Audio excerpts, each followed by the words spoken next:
I think that the Epstein files have now been mentioned upwards of 20 times during the course of this markup today, when what we're focusing on is whether we need to adopt a law to prevent men from participating in women's athletics.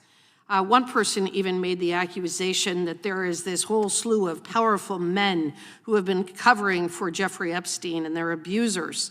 Well, you want to know who actually ran cover for Epstein? Who actually covered for the abuser? Do you want to know who actually protected Jeffrey Epstein?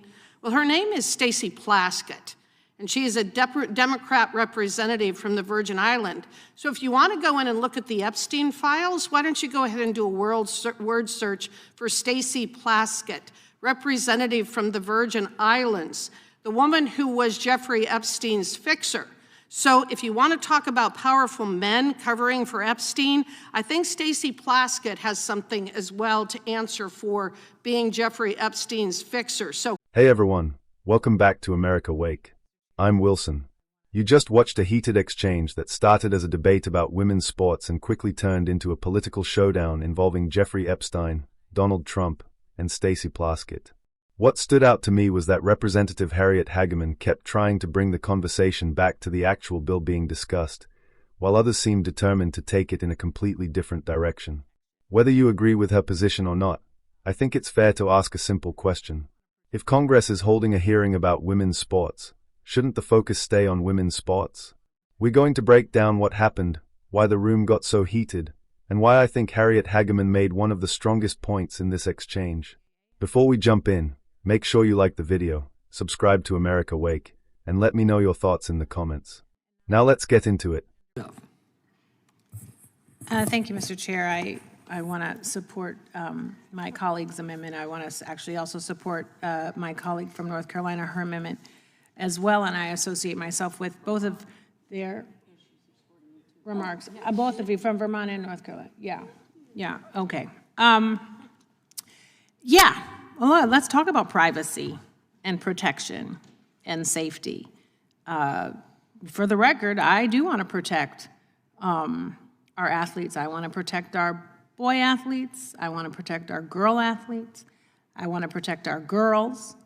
The president of the NCAA, and I know this was shared earlier, did tell Congress that there are less than 10, and not all of them are transgender women. There are less than 10 of the more than 500,000 NCAA athletes that this bill and these kinds of bills would be targeting.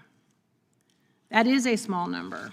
That is a small number to be using up so much of this committee's time when there are legitimate issues that are actually impacting someone's livelihood and their ability to be alive and to live safely. If we are going to talk about keeping predators out of our sports, I mean, the biggest predator is the NCAA mafia that is so focused on the bodies of our athletes and making revenue, getting more and more money. Scholarship's not a priority. Their mental health isn't a priority. Their physical health isn't a priority. Why don't we talk about how to rein that entity in? But we don't. We don't. Why don't we talk about, yes, the pedophiles who have preyed on our young athletes, our boy athletes and our girl athletes? Larry Nassar was a name that was brought up. Where is the horror and outrage and shock over what that individual did?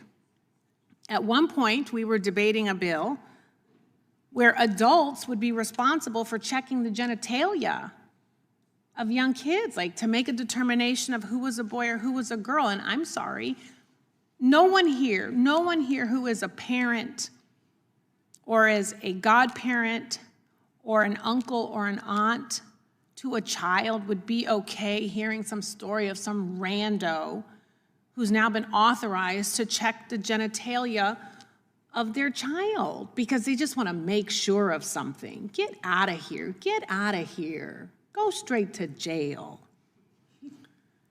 And if you're talking about, well, the women are the victims, the girls are the victims, Let's fight for them. Yeah, okay.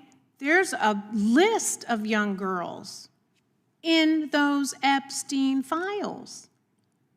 There is a young child, a minor, okay, in her journal, documentation of exploitation, sexual abuse, rape, and forced abortion, a survivor of Epstein. We're not talking about her. In this latest tranche, not the full release of the files. An 11 or 12 or 13-year-old girl, naked, tied up, spread with her legs open, on a man's knee, being burned with a magnifying glass. No one is sharing any outrage over that. I see your face. Exactly. That was my face too. Disgusting, egregious, horrific, a child. If that was your child, and you have a DOJ that is putting the names of these women out there to be attacked and abused and vilified, and no one has any outrage, but you're going to go up in arms and have all this drama about a transgender person. Most people, real talk, have never even met a transgender person. It's like a boogeyman. Like, talk about fight for these girls that are in these files that were abused, burned up, raped. I yield back. Gentlelady's time has expired. Further discussion, Ms. Hageman. Just very briefly, I think that the Epstein files have now been mentioned upwards of 20 times during the course of this markup today, when what we're focusing on is whether we need to adopt a law to prevent men from participating in women's athletics. One person even made the accusation that there is this whole slew of powerful men who have been covering for Jeffrey Epstein and their abusers. Well, you want to know who actually ran cover for Epstein? Who actually covered for the abuser? Do you want to know who actually protected Jeffrey Epstein? Well, her name is Stacey Plaskett, and she is a Democrat representative from the Virgin Islands. So if you want to go in and look at the Epstein files, why don't you go ahead and do a word search for Stacey Plaskett, representative from the Virgin Islands, the woman who was Jeffrey Epstein's fixer. So if you want to talk about powerful men covering for Epstein, I think Stacey Plaskett has something as well to answer for being Jeffrey Epstein's fixer. So I would start on that side of the aisle to determine what kind of work she was doing for Mr. Epstein, because we know that she was his fixer, and her name is in the Epstein files repeatedly. So I think that what we really need to focus on here is the bill at hand, which is whether men should be allowed to compete in women's sports. I think we need to get back and kind of focus what we're talking about here, and that's what it is. If you want to talk about Epstein, I think the first person we need to go to is Stacey Plaskett. If you want to talk about the issue at hand, let's focus on this. With that, I yield back. Gentlelady yields back. Further discussion, Mr. Raskin. Thank you very much, Mr. Chairman. And I rise in support of the gentlelady's amendment. Let me just respond immediately to what we just heard. Donald Trump was, by Jeffrey Epstein's own account, Jeffrey Epstein's closest friend for more than a decade. I'm happy to yield to the gentle lady from Wyoming if she chooses to deny that or has some evidence to rebuff that. Absolutely. Oh, you don't accept any of the photographic? No evidence of that whatsoever. Have you ever seen a photograph of Jeffrey? Who was your attorney? I'm reclaiming my time, Ms. Hageman. Reclaiming my time, Ms. Hageman. Who was Epstein's attorney? I'm reclaiming my time. The committee will come to order. I'm very happy. Mr. Raskin controls the time. Mr. Raskin. There are tons of photographs of Jeffrey Epstein and Donald Trump, which the gentlelady apparently chooses not to see with her own eyes. There's lots of video. What's the last date of There's lots of video evidence of it. They were best friends for more than a decade. okay? You will find a lot of stuff out. If you are hinging your case on the idea that Donald Trump didn't know Jeffrey Epstein, you are in for a very serious public collapse if that's your argument. As this comes That forward, wasn't my you argument. cannot compare. My argument is about Stacey Plaskett. Excuse me, I'd like my time restored, okay? Committee will be in order. Mr. Raskin controls the time, and he has not yielded. Mr. Raskin. Stacey Plaskett is barely a comma in the encyclopedia of Donald Trump's complicity and involvement with Jeffrey Epstein and his international human sex trafficking ring.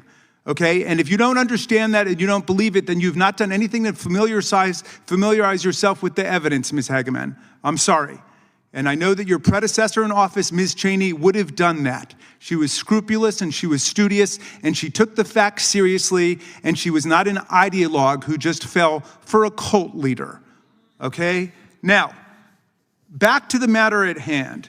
Presently, the Olympic Committee has already made the decision, I think, in more than half of the sports.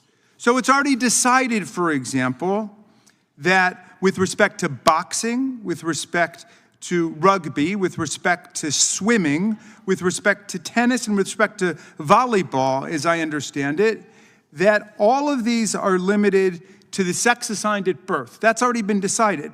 So we are intervening now as the United States Congress to make a decision about a miscellaneous category of a handful of other sports, which have not even been mentioned by our colleagues, which appear to still be open to transgender athletes. Here are the ones that I see them are skateboarding, skiing and snowboarding, table tennis, ping pong, and then ultimate frisbee. Now, perhaps someone over there can explain why, when American citizens are being shot in the face by federal agents and the entire heartland of the country is in an uproar because of Donald Trump's private paramilitary army that nobody on the other side seems to want to talk about, we should be talking about whether or not transgender girls or women should be able to participate in ultimate frisbee competitions. Because that's really what we're talking about today. But they sure would much rather be talking about that than anything else. They don't want to talk about what's really in the Epstein files. I'm surprised, I'm stunned, I'm astonished, I'm flabbergasted by Ms. Hageman, who seems to go way beyond anything else I've heard from other Republicans. She seems to be in open denial that Donald Trump and Melania Trump had anything to do with Jeffrey Epstein. That's astonishing to me.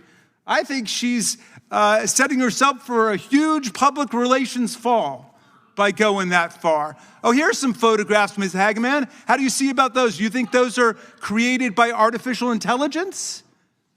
You got any problem with any of those pictures of your hero with Jeffrey Epstein, his closest friend for more than a decade? Thank you for bringing forth the photographic evidence. Keep that up for a while. Apparently some people haven't seen those pictures. They're very happy to talk about Stacey Plaskett, the non-voting delegate from the Virgin Islands, or Bill Clinton. And anybody who was involved in any crime should be punished for it, whether they're Democrat, Republican, Independent. I'll say it right now. Will Ms. Hageman, the very distinguished gentle lady from Wyoming, say that? Will she say that Republicans should be punished for their crimes if they were complicit in a $1 billion international child sex trafficking ring? I don't think so. I don't think she'll say it, not if it's Donald Trump. It's all about Donald Trump following him off into a path of oblivion. I yield back. Gentleman's time has expired. Is there further discussion? Mr. Moore. I yield to the gentlelady from Wyoming. Just very briefly, it clearly hit a nerve, didn't I, Mr. Raskin? Oh, very much so, because you don't tell the truth. It's very obvious. And that hits a huge nerve. I think that it's very obvious. Ms. Hageman, I'll interrupt her the same number of times she interrupted me, Mr. Chairman. Controls the time and is not yielded. Mr. Chairman, hold on. The ranking member just accused the gentlelady of lying. And I don't... Never use that word. Never use that word. Didn't he say about not telling the truth? The committee will be in order. Mr. That was the standard established earlier today, Mr. Roy. You weren't here. The committee will be in order. Does Mr. Roy make a point of order? May I inquire as to whether the gentleman with the ranking member accused the gentlelady of not telling the truth. I heard something to that effect that I might have misheard. If the gentlelady was denying that Donald Trump knew Jeffrey Epstein, that would not be a truth that I could endorse in the world of objective As reality. this is my time, I never made that claim. I'll yield back for now, Mr. Chairman. Everybody calm down here, okay? The committee will be in order. I would remind members to direct their comments to the chair. The gentleman will continue in order. Oh, pardon me, gentlelady will continue in order. Thank you. The point of this is that nobody has made that claim, yet in order to try to deflect attention from the fact that Stacey Plaskett was Jeffrey Epstein's fixer, the ranking member has become hysterical over the fact that there are published photographs of Donald Trump with Jeffrey Epstein. Nobody on this side has ever claimed otherwise or that they did not know each other. They absolutely did. But Donald Trump was not the attorney or the fixer for Jeffrey Epstein. Stacey Plaskett was. So the point that I am making is when you have accusations being made by the other side about powerful men covering up for Jeffrey Epstein, I think the very first person you need to look to is Stacey Plaskett, a powerful woman via New York and the Virgin Islands. That was the point. That doesn't have anything to do with Donald Trump. That has to do with whether Stacey Plaskett is associated with Jeffrey Epstein, and she clearly is, as is shown by the records. So if you are concerned about powerful people covering up for Jeffrey Epstein, perhaps you need to visit with Stacey Plaskett first. That was the point, Mr. Raskin, and I don't think there's anything further to say. I yield back. I yield back, Mr. Chairman. Gentleman yields back. After watching that entire exchange, my biggest takeaway is simple. Harriet Hageman seemed focused on discussing the issue that was actually before the committee, while others appeared more interested in turning the hearing into a broader political fight. Representative Jasmine Crockett argued that transgender athletes make up a very small percentage of NCAA competitors. Whether you agree with that point or not, it's a legitimate argument to make. But from there, the discussion moved into Larry Nassar, Jeffrey Epstein, sexual abuse, and several other issues that were not the subject of the bill being debated. Then Hageman stepped in and basically said, "Let's get back to the issue at hand." That is a reasonable position. If lawmakers are debating a bill about women's sports, then the discussion should stay focused on women's sports. What really caught my attention was how quickly the room exploded after Hageman brought up Stacey Plaskett and Epstein. Almost instantly, the conversation shifted away from the bill and became a battle over Donald Trump, Epstein, and political loyalties. To me, that actually proved Hageman's point. The hearing stopped being about policy and became another political argument. I also noticed that Hageman was making a different argument than the one Jamie Raskin responded to. Hageman focused on allegations involving Stacey Plaskett, while Raskin immediately shifted the conversation toward Trump's relationship with Epstein. Instead of debating the original topic, everyone ended up talking past each other. For people watching at home, that's frustrating because it does nothing to answer the question the committee was supposed to be discussing. Another thing that stood out is how often major debates in Washington end up revolving around Donald Trump, regardless of the issue being discussed. Supporters of Hageman would likely say this hearing became another example of that. At the end of the day, you don't have to agree with Harriet Hageman's position on women's sports to recognize what she was trying to do.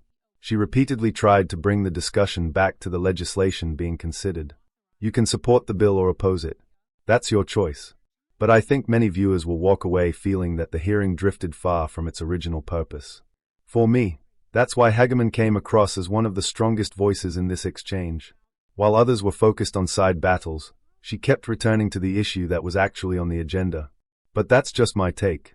Do you think Harriet Hageman was right to push the committee back toward the original topic, or do you think the broader issues raised by other members were relevant to the discussion?